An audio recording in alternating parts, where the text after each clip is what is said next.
다 같이 주기도문으로 새벽기도 시작하도록 하겠습니다. 하늘에 계신 우리 아버지, 아버지의 이름을 거룩하게 하시며 아버지의 나라가 오게 하시며 아버지의 뜻이 하늘에서와 같이 땅에서도 이루어지게 하소서.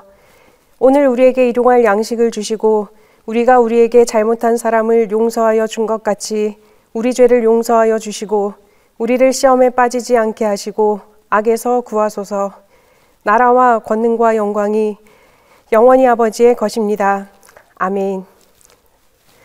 이 새벽 영상을 통해서 하나님과 만나고 계시는 사랑하는 우리 부천 동강교회 가족 여러분들과 또 여러 성도님들을 부활하신 예수님의 이름으로 환영하고 축복합니다. 오늘 우리가 같이 나눌 말씀은 신약성경 요한복음 17장 9절에서 19절까지 말씀인데요. 제가 봉독하도록 하겠습니다. 내가 그들을 위하여 비옵나니 내가 비옵는 것은 세상을 위함이 아니요 내게 주신 자들을 위함이니이다. 그들은 아버지의 것이로소이다. 내 것은 다 아버지의 것이요 아버지의 것은 내 것이온데 내가 그들로 말미암아 영광을 받았나이다. 나는 세상에 더 있지 아니하오나 그들은 세상에 있사옵고 나는 아버지께로 가옵나니 거룩하신 아버지여 내게 주신 아버지의 이름으로 그들을 보존하사 우리와 같이 그들도 하나가 되게 하옵소서. 내가 그들과 함께 있을 때에 내게 주신 아버지의 이름으로 그들을 보존하고 지키었나이다. 그 중에 하나도 멸망하지 않고 다만 멸망의 자식뿐이오니 이는 성경을 응하게 함이니이다. 지금 내가 아버지께로 가오니 내가 세상에서 이 말을 하옵는 것은 그들로 내 기쁨을 그들 안에 충만히 가지게 하려 함이니이다. 내가 아버지의 말씀을 그들에게 주었사오매 세상이 그들을 미워하였사오니 이는 내가 세상에 속하지 아니함 같이 그들도 세상에 속하지 아니함으로 인함이니이다. 내가 비옵는 것은 그들을 세상에서 데려가시기를 위함이 아니요 다만 악에서 빠지지 않게 보전하시기를 위함이니이다. 내가 세상에 속하지 아니함 같이 그들도 세상에 속하지 아니하였사옵나이다. 그들을 진리로 거룩하게 하옵소서. 아버지의 말씀은 진리니이다. 아버지께서 나를 세상에 보내신 것 같이 나도 그들을 세상에 보내었고 또 그들을 위하여 내가 나를 거룩하게 하오니 이는 그들도 진리로 거룩함을 얻게 하려 함이니이다. 아멘. 말씀이 좀 길죠. 주일날 저희들이 부활절을 지냈습니다. 부활절을 지내고 나면 사실 교회의 들썩거림이 이제 시작되잖아요. 꽃이 만개하고 이제 지고 있는 이 시점 되면 부활절 있고 지나고 나면 곧 5월달 이제 뭐 어린이주일 행사, 그다음 어버이주일 행사, 그리고 가족의 달 행사가 시작되는데 코로나로 인해 올해는 잠시 거리를 유지하다 보니까 좀 교회가 생각보다 조용하네 그런 느낌이 들곤 합니다. 오늘 본문 말씀은 예수님의 대제사장적인 기도라고 표현이 되어 있거든요. 요즘에 이제 부활절이 지나긴 했지만 오늘 본문은 사실은 예수님께서 고난당하시기 바로 전에 드렸던 기도의 제목이긴 하거든요. 그런데 왜 이 본문을 선택하였는가?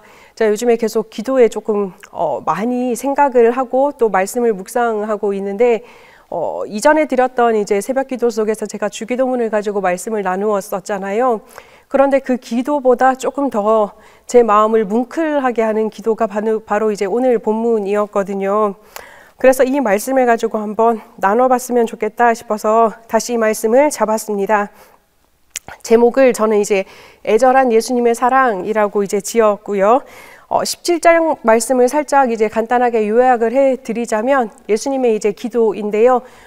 바로 전에 했던 주기도문과의 차이가 있어요. 무슨 차이가 있냐면 바로 전에 나누었던 그 주기도문은 사실은 예수님께서 제자들에게 이렇게 기도하였으면 좋겠다라고 기도에 대한 샘플을 알려주신 거잖아요. 그러니까 쉽게 표현을 하면 예수님을 믿는 사람들이 드리는 기도다라고 할 수 있는데요. 오늘 본문 말씀인 17장은 예수님께서 친히 우리를 위해서 중보하신 기도예요. 그러니까 정말 이제 주님께서 드리신 기도다라는 것을 생각을 하시고 이제 보셨으면 좋겠고요.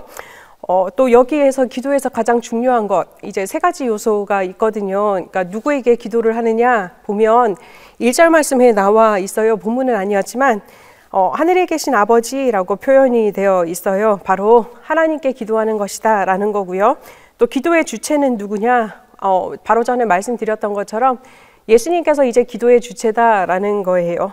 그리고 이제 세 번째는 무엇을 위해서 기도하느냐에 대한 건데요. 17장은 전체적으로 이제 길긴 하지만 세 대상을 놓고 기도를 하고 있거든요. 본문 바로 전에 있었던 구절인 1절에서 8절까지는 누구를 위해서이냐? 바로 예수님께서 예수님 자신을 위해서 기도하는 모습이 들어가고요. 그리고 오늘 본문인 9절에서 19절까지는 제자들을 위한 기도고요. 그리고 나머지 부분은 제자들을 통해서 예수님의 말씀을 들은 사람들을 위한 기도다라는 것을 생각하시고 오늘 본문을 좀 바라보셨으면 좋겠다 싶어요. 오늘 본문은 사실은 이제 제자들을 위한 기도에 대한 부분인데요. 정말 이제 신기하잖아요.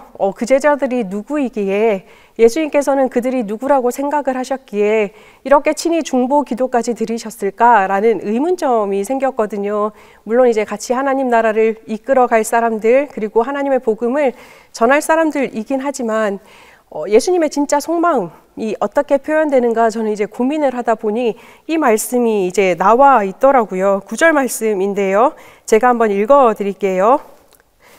내가 그들을 위하여 비옵나니 내가 비옵는 것은 세상을 위함이 아니요 내게 주신 자들을 위함이니이다. 그들은 아버지의 것이로소이다. 아멘. 제자들이 누구인가 예수님께서는 항상 생각하고 계셨다라는 거예요. 우리들이 기도를 할 때 보면 우리가 쓰는 단어들 그리고 우리가 구하는 것들 아니면 구하는 방식들이 다 다르잖아요. 다 다른데 신기한 게 뭐냐면 내가 생각하고 있는 그대로 나는 여전히 기도하고 있고 그 방식으로 기도하고 있고 또 그것을 놓고 기도하고 있다라는 것이거든요. 그것은 무엇이냐면 기도 속에서는 내 생각과 또 내 뜻이 나타난다라는 것을 볼 수 있는데요. 예수님께서 제자들을 생각할 때는 어떻게 생각하였는가? 그 제자들이 바로 하나님께서 예수님에게 보내어 주신 사람들이다라고 생각을 했고요. 또 한 가지는 무엇이냐면 그 사람들은 원래 하나님의 사람들이다라고 생각을 했다라는 거예요.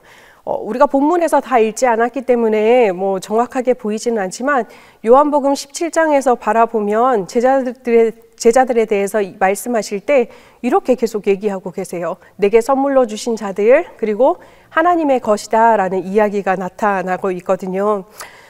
어쨌든 예수님께서는 이렇게 이제 귀한 동역자 하나님께서 주신 선물인 이 제자들을 위해서 이제 기도를 하시는데요.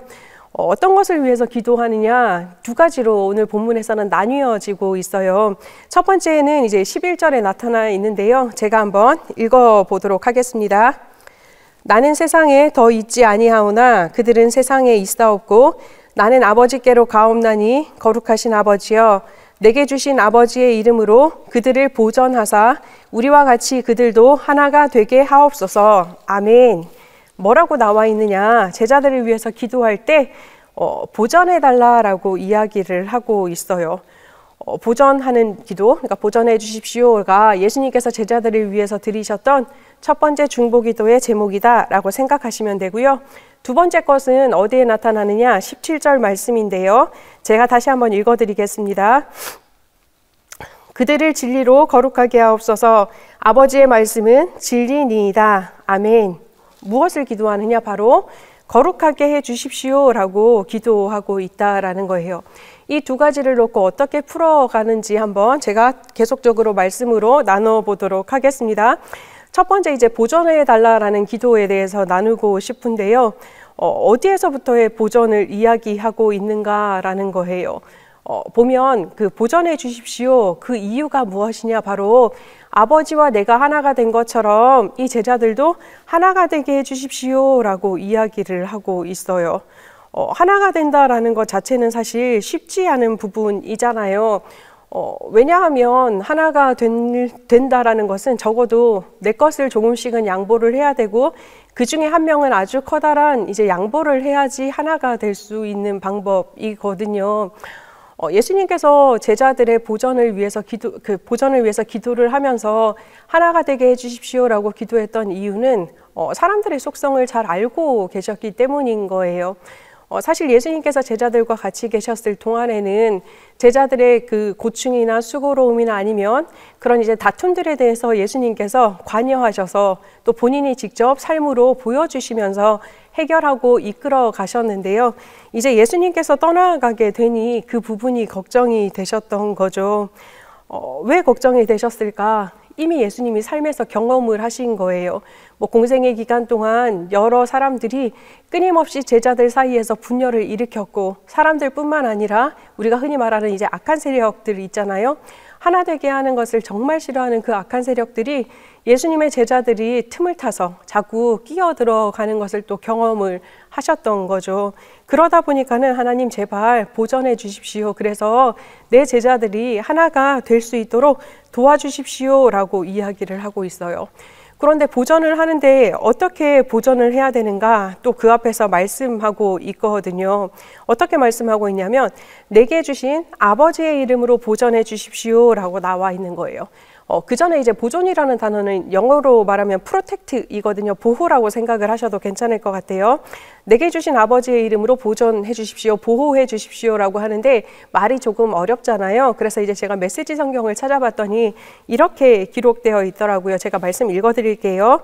거룩하신 아버지께서 나를 통해 선물로 주신 이 생명을 그들이 추구할 때 그들을 지켜주셔서 아버지와 내가 한 마음 한 뜻인 것처럼 그들도 한 마음 한 뜻이 되게 해 주시옵소서라고 쓰여 있어요. 이 말은 무엇이냐? 바로 간절하게 하나님의 생명, 하나님께서 주신 그 새 생명, 새 기쁨에 대해서 제자들 역시 추구하게 하여 주시고, 그래서 그 길을 따라서 살게 해 주십시오라고 기도를 하고 있는 거예요. 그게 이제 첫 번째 어디에 대한 보전이냐? 바로 하나됨의 그 역할, 악의 세력으로부터의 그 분열의 세력으로부터의 보전을 요구하는 기도를 드리셨다라는 거고요. 또 보면 두 번째는 무엇이냐? 악의 세력에 대한 이제 보전을 이야기하고 있는 거예요. 이 악의 세력이라는 것 자체는 바로 그건 거죠.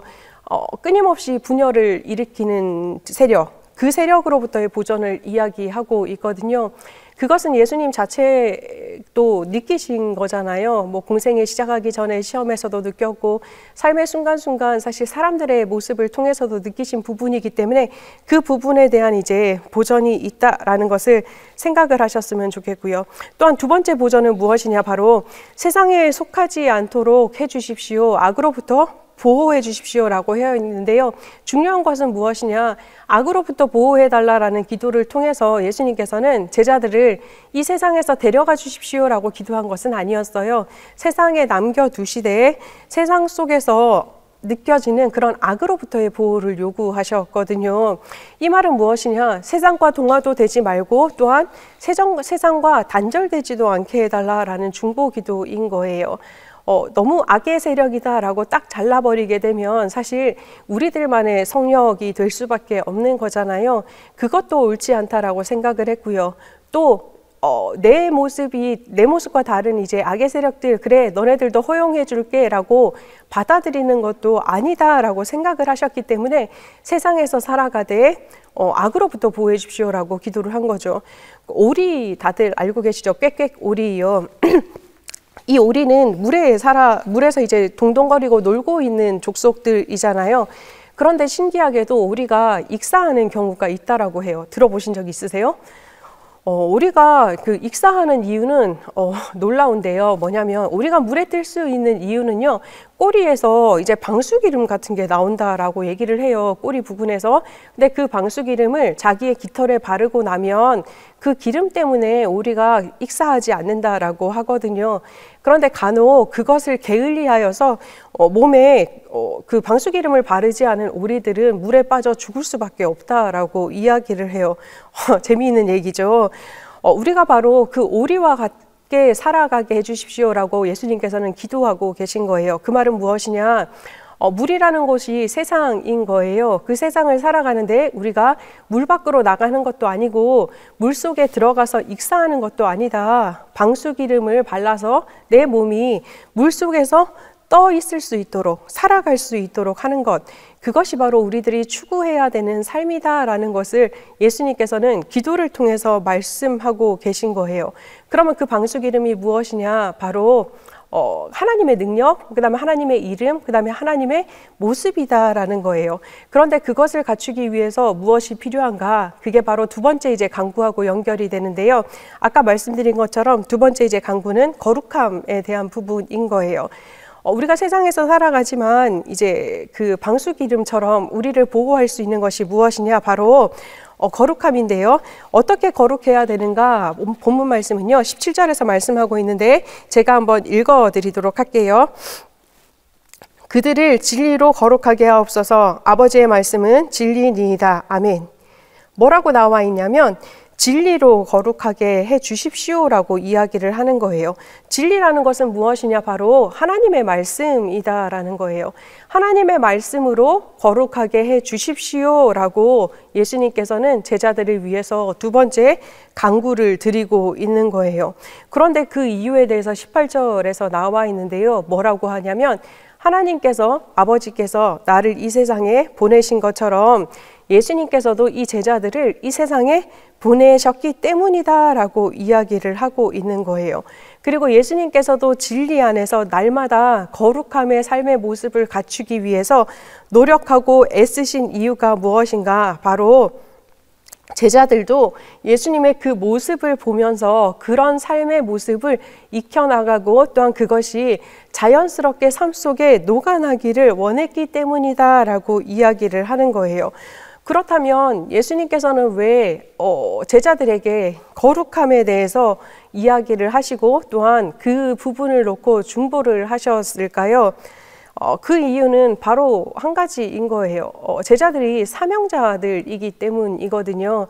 사명자라 말함은 하나님의 복음의 소명을 받은 사람이기 때문인 거죠. 사람이 사람을 변화시킬 수 있을까요? 불가능하잖아요. 사람을 변화시킬 수 있는 것은 무엇이냐? 바로 하나님의 말씀 혹은 하나님의 복음밖에 없다라는 것을 우리가 알고 있잖아요. 그죠? 그런데 문제는 무엇이냐? 그 하나님의 복음이 참이고 진리이고 진실됨인 것을 우리는 이미 알고 있지만 사람들인지라 그 복음을 담고 있는 사람이 어떤 사람인가에 따라서 그 복음이 능력이 보여지고 능력이 없어지고의 느낌이 되잖아요. 쉽게 표현을 하면 그런 거죠. 나는 목사입니다 라고 이야기를 하는 거예요. 교회에서는 설교를 하기도 하고 또 제가 어디를 다니든지 저는 어느 교회 목사입니다 라고 자랑스럽게 이야기를 해요. 그런데 뭐 범칙금 혹은 이제 음주에 걸린 거예요. 제가 어느 날 불었더니 뭐 면허가 취소될 정도의 상황이 나온 거죠. 뭐 하는 사람입니까? 라고 했을 때 제가 당당하게 저는 목사입니다 라고 했을 때 그 사람들이 어떻게 느껴지겠어요? 가짜다라고 생각을 하거나 혹은 하나님의 복음이라는 게 저렇게 표리가 다르구나, 이중성을 가지고 있구나 라고 느낄 수밖에 없다라는 거죠. 입으로는 하나님의 사랑을 외쳐대고 하나님의 복음의 진실성, 능력을 외쳐대는 사명자입니다 라고 고백을 하지만 내 삶이 그렇지 못하다라고 하면 어떤 사람에게도 더 이상의 효염이나 영향력을 끼칠 수 없음을 예수님께서는 알고 계셨기 때문에 거룩함을 위해서 기도하라라고 이야기를 하고 있는 거예요. 오늘 본문 말씀은 사실은 그런 거죠. 예수님께서 제자들을 위해서 드리셨던 이제 애절한 중보 기도 내용이었어요. 그런데 이제 그 신기한 게 뭔지 아세요? 보면 항상 이제 이야기를 하실 때, 오늘 기도 속에서 이야기를 하실 때 아버지의 것으로, 아버지의 이름으로, 아버지께서 라고 이야기하신 후에 다시 제자들이 그 모습을 따라서 살아가게 해주십시오 라고 중보를 하고 있어요. 왜 그런지 아세요?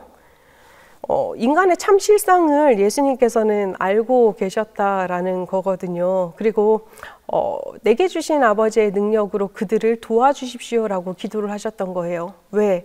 제자들 역시 사람들이기 때문에 우리들의 힘, 사람들의 힘과 능력으로는 절대 이룰 수 없는 것임을 알고 계셨기 때문에 하나님께서 하나님의 은혜로 도와주십시오라고 기도하고 있는 것을 보여준다라는 거죠.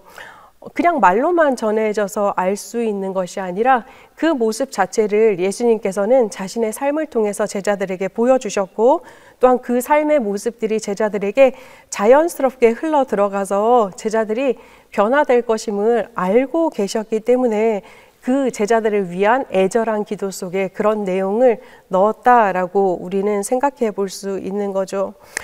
사랑하는 우리 부천 동강교회 가족 여러분, 이제 부활절이 지나갔어요. 부활절은 항상 기쁜 절기잖아요. 왜 기쁜가? 내 죄 때문에 십자가에 돌아가셨다가 예수님께서 다시 살아나셨기 때문에 내가 믿는 믿음이 참이구나, 그리고 내가 정말 구원을 받은 사람이구나라는 것을 확신할 수 있기 때문에 사실은 중요한 절기이기도 하잖아요. 그런데 보면 성경에서는요, 부활절 이후에 사도행전을 통해서든 계속적으로 무슨 이야기를 하고 있냐면, 내가 받은 구원 속에 머물지 말고 내 주변에 있는 사람들에게 복음을 증거할 수 있는 사명자로서의 삶을 준비하라라고 이야기를 하고 있는 거예요. 부활절 이후의 시간은 내게 받은 그 복음의 귀한 감격들을 다른 사람들에게 전할 수 있는 사람이 될 수 있도록 준비하고 또 그렇게 살아내는 절기다라고 생각할 수 있거든요. 그렇기 때문에 예수님의 이 기도가 오늘 저는 사랑하는 우리 동강 가족들에게, 또한 영상을 통해서 예배드리는 성도님들에게 의미 있다 여겨집니다. 세상에 남겨진 제자들을 위해서 이렇게 애절한 마음을 담아서 중보를 드렸던 그 예수님의 기도가 이 제자들뿐만 아니라 우리 지금 이 세상에서 살아가고 있는 우리를 위한 기도라는 것 기억하시기를 축복합니다. 그래서 정말 이 애절한 기도에서 나타나는 것처럼 하나님의 능력으로, 하나님의 은혜로, 하나님의 생명으로 예수님의 사랑 안에서 우리가 정말 하나가 되고, 또한 악으로부터 구원해 주셔서 정말 이 귀한 복음 맡은 자로, 그 사명자로 살아갈 수 있게, 또한 우리를 통해서 하나님의 그 능력과 역사가 자연스럽게 나타나는 역사가 있게 해달라고 간절히 기도하심을 통해서 오늘 하루는 정말 그대를 만나서 내가 하나님의 얼굴을 배우는 것 같습니다 라는 고백까지 듣지는 못할지라도 하나님에 대해서 호기심을 가지게 되었습니다 라는 고백을 들을 수 있는 그런 놀라운 나타나심의 역사를 경험하시는 하루 되시기를 예수님의 이름으로 축복합니다. 우리 같이 기도하겠습니다. 지극히도 우리를 사랑하시는 하나님 아버지, 예수님께서 제자들을 위해 드리셨던 그 애절한 중보 기도가 저희들의 삶 속에서도 나타나는 은혜가 있게 하여 주시옵소서. 나를 주장하기보다는 하나님의 사랑 안에서 서로 더 섬기고 존중하며 사랑함을 통해서 더 하나 되는 역사도 있게 하여 주시옵소서. 저희들의 약함을 악이 틈타지 않게 보호하여 주시고 그 약함이 오히려 하나님의 영광만을 나타내는 은혜도 있게 하여 주시옵소서. 그리하여 예수님을 닮아가는 삶의 모습이 저희들에게 나타남을 통해서 이 땅에 보내어 주신 하나님의 사명을 온전히 이루어낼 수 있는 우리 되게 은혜 베풀어 주시옵소서. 오늘 하루 저희들을 통해서 만나는 모든 사람들이 하나님의 나라를 조금 더 경험하고 깨닫는 은혜도 나타나게 하여 주실 것 믿고 감사드리오며 지금도 살아계셔서 역사하시는 예수님의 이름으로 기도드립니다. 아멘.